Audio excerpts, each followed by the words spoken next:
I don't know. Lumiere trailed off. But hey, pays for this.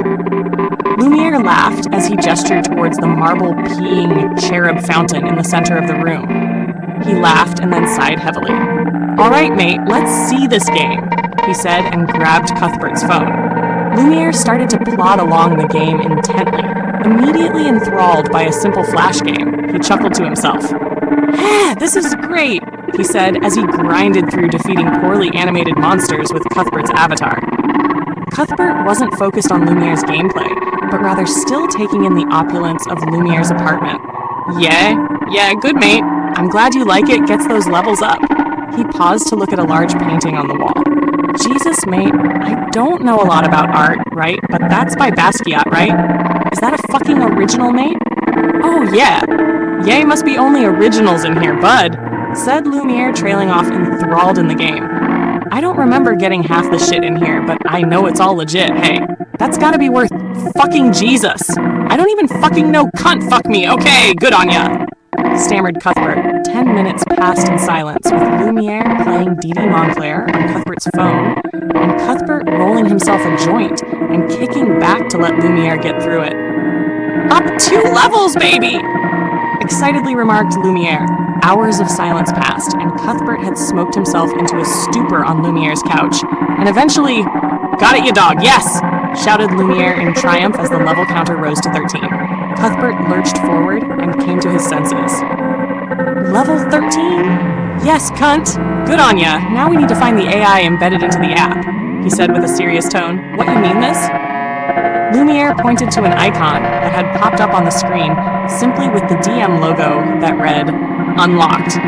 Yay, must be, replied Cuthbert. Lumiere pressed the icon and the phone screen went black for 10 seconds, only to completely reboot the phone, that had started to open a new slicker designed Didi Montclair app upon opening.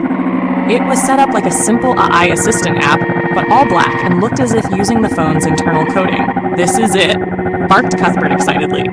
Text appeared on the screen. Welcome to Didi Montclair, Cuthbert. It knows your name, laughed Lumiere. Yeah, right, said Cuthbert. The next slide popped up. It read, Before we proceed, please choose from the following. 3 buttons appeared on the screen. The top read Justice on a green button, the middle read Mercy in a yellow button, and the bottom read Power on a red button at the bottom of the screen. In fine print was an asterisk that read, Please note that you cannot change your path once selected. Choose wisely. What is this, a questionnaire? Muttered Cuthbert, annoyed. Must decide what jobs you get, said Lumiere, waiting for Cuthbert's decision. Well, I guess, justice, right? Be a good bloke, hey? Cuthbert nervously pressed the justice button. Why didn't Winston warn me of this shit? He muttered, annoyed. Now you got it, replied Lumiere. Suits ya. The next slide appeared. You have chosen justice. The screen read, and the screen went back to the main menu now, with a deep green border around the black screen and a loading icon in the center. Here we go, said Lumiere with anticipation. 3 bubbles appeared on the screen, each with a different name and a bounty next to the name. The highest was at the top, with $10,000 marked. Next to the name Dimitri Masher, text began typing onto the screen as the app spoke in a standard AI woman's voice. The following contracts have been found in your area tailored for you, Cuthbert. The AI chirped. Creepy, huh? Said Lumiere. All right, stated Cuthbert. We're here to make money, right? Cuthbert pressed the bubble, naming the unknown Dimitri Masher for 10 grand. The screen went black again and loaded a screen showing the man's face like he was on a baseball card, with all relevant info stated underneath his picture. And in the top right corner was a compass icon with the word Tracker flashing next to the icon. Piece of piss! We're on to it! Fuck yay! Laughed Cuthbert with glee. Lumiere was beginning to become more serious as the prospect of murder for hire became reality in front of his eyes, and winced a little, remembering the dying faces of those he believed to have killed in a distant past. So who is this creep? Said Cuthbert, glaring at the picture of a stern-looking Eastern European-looking man with a very short, bowl-cut and unkempt stubble and terrible skin. The phone began to talk. You have chosen Dimitri Masher. Your reward is set at $10,000, the AI voice stated. the bounty like a mother surprising her child with a dog on his birthday, and quickly fell into a serious monotone again. Dmitri is a rampant child predator. Perfect, stated Cuthbert as the AI spoke. Lumiere looked concerned, but also somewhat relieved. The AI continued. He has never been caught for his crimes and must be met with retribution. Dmitri is a producer and pornographic actor. In his illicit videos he has produced with over 12 children and counting. Cuthbert beamed a large, sickly grin. You're fucking dead, mate, he said calmly. Huh, remarked Lumiere. Simples, he said, approving of this man's demise. The AI continued. Dmitri lives alone 17 kilometers from your location. Eliminate the target within the set time limit, or your bid will be forfeit and you may be flagged as a non-user. A timer appeared at the top of the screen, counting down from 8 hours, and a message in fine print with an asterisk at the bottom of the screen, which read, "No witnesses." This is hectic, remarked Cuthbert. You know I haven't taken a life since my 20s when I was an ASIO, he stated. This scum cunt better not put up a fight. He laughed, but also meant what he was saying. Lumiere stood up and opened one of the closets on the wall, revealing a rack of assorted pistols. He grabbed a 35mm Ruger and grabbed a silencer from the drawer and screwed it on and threw the gun over to Cuthbert, along with a full clip. Here, take this. Don't want to get caught on your first job. He winked. Jesus, you got a lot of fucking pistols for a guy that doesn't like killing people, mate, remarked Cuthbert. Well, you know, they're good for proving a point, I guess. Kept getting bigger ones. I guess I've made a collection. Lumiere laughed nonchalantly. Keep it. It's yours, he said. Cheers, mate, replied Cuthbert. I was ready to go grab the machete under my bed, he laughed. The least this creep deserves, but you're right. Can't get myself dirty now, can I? He said as he brandished the pistol and slid the clip inside.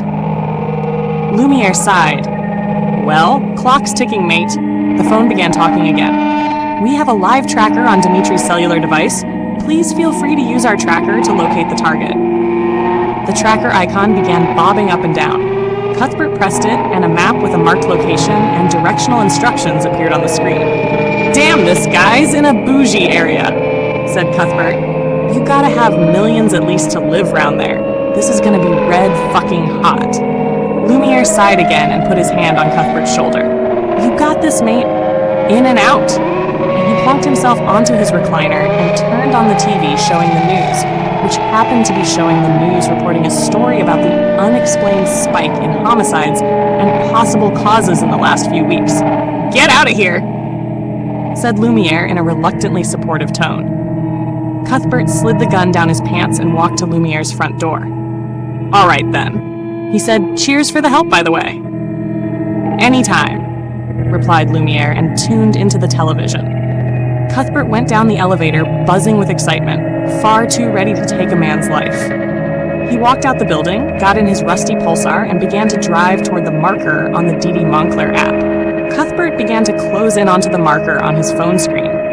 The pulsar was moving past $100 million houses and luxury sports cars, and looked out of place, which put him on edge. But he didn't let it concern him. He parked his car 300 meters from the location and put on a pair of disposable plastic gloves. He still remembered how to get away with murder after killing for secret agencies decades ago. Yet, he was still coursing with adrenaline, anticipating the kill. He scoped out which house the target was in, comparing the marker on his phone to his surroundings. The house was huge, an estate with a gate and driveway. He scaled the ornate steel fence and made his way around to the back of the house. Dmitri Masher was 40 meters away. The back door was unlocked, and he could hear smooth jazz, the sort you'd hear in an elevator playing through speakers in the house. Perfect, Cuthbert thought to himself, as he quietly opened the back door, clutching the silenced Ruger to his chest. The lights were turned off in the main room, apart from some dim lamps. Cuthbert stalked through the house, hugging the walls to avoid the possibility of being seen. A wave of inexplicable calm washed over him as he stalked down the hallway, and he saw Dmitri coming out of the bathroom and walking into another room, whistling along to the smooth jazz, his back turned towards Cuthbert, narrowly missing him in his gaze. He was a tall, frail-looking, lanky man. Cuthbert opened his phone and compared his silhouette to the photo. There's that cut. He realized he'd found his target with the shortness of the bowl cut on the back of his head. Cuthbert stood by the door of the room Dimitri was in and listened to his shitty whistling, his bloodlust heightening as he thought about the videos this man made for money. He took a deep breath and entered the room quietly, remaining unnoticed by Dimitri, who was sitting at a desk working on a laptop. He tiptoed to around 4 meters from the target and aimed the Ruger at the back of his temple.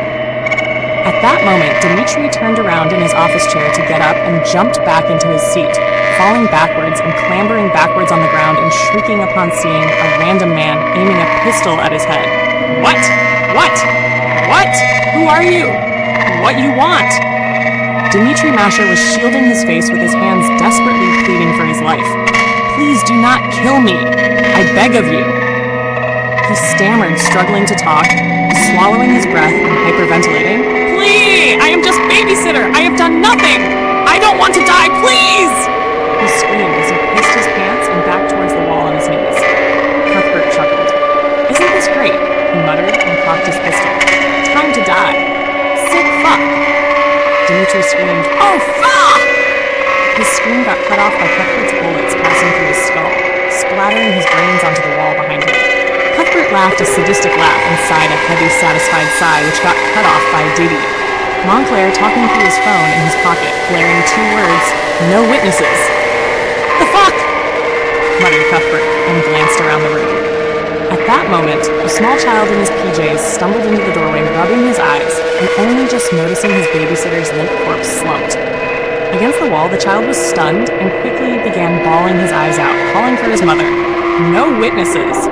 Cuthbert's phone repeated, Oh God! Oh God! Ooh, fuck! How does it know for fuck's sake? Oh fucking Jesus Christ, cunt! Cuthbert tentatively walked towards the bawling child, who stopped crying as Cuthbert loomed in front of him and stared up into his hand, holding a shaking pistol to his head. The boy went to ask a question in shaky breaths, snot pouring out his nose. Fuck, fuck! Cuthbert stammered to himself. The boy went to speak. Wah wah! Cuthbert re-cocked the pistol and said in a sincere tone, regretting ever coming to make this fucking contract. I'm sorry, mate. He pulled the trigger and immediately looked away. He couldn't look at what he had done, but he heard the small body crumpled to the ground. Cuthbert opened the window and jumped out onto the terrace and noticed a car pulling into the driveway. Jesus fucking Christ!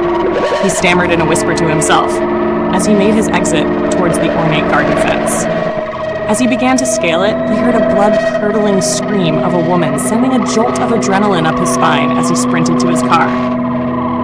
Cuthbert got to his car and slammed his fists against the steering wheel, screaming a muffled scream and quickly starting the engine and beginning the drive home. I'm sorry, Mama, he said in spirit to the grieving screams he could still hear in his ear. Fuck, he whispered, really I am. As he drove a few kilometers out of the bougie suburb, he got a notification on his phone. He opened it, and it was Didi Montclair with a congratulatory mission accomplished message, with a confetti effect coming through the phone, and a message below the mission accomplished that read, $10,000 has just been transferred to your bank account. Good job, Cuthbert! A wave of calm followed by a wave of disgust by having the wave of calm flooded over. Cuthbert, he looked closer at the message on his phone and saw a tick checkbox that read, No witnesses. Cuthbert blew huge raspberries in exasperation as he powered down the highway, unaware of how fast he was. Overexerting his shitbox car, deciding to himself to keep the additional life, taking a secret to his grave. Lumiere couldn't know. He can't. He opened his bank app on his phone, and sure enough, $1,000 from Didi Montclair Corp had just been put into his account. He gained some composure and brought his car down to the speed limit. The last thing he needed was to get pulled over. Another wave of calm washed over him, and he stuffed the following wave of disgust deep into his chest and cleared his throat. Well, shit happens, he declared to nobody. Yep, shit sewer happens. He trailed off to himself. He took on a stone-cold demeanor as he pulled into his driveway and tried not to fight the sick satisfaction of the 10 grand sitting in his bank account. He lay awake in his bed, He reopened DD Montclair and looked at the notification and looked back at the ceiling. Mission accomplished, he muttered and quickly fell into a deep sleep.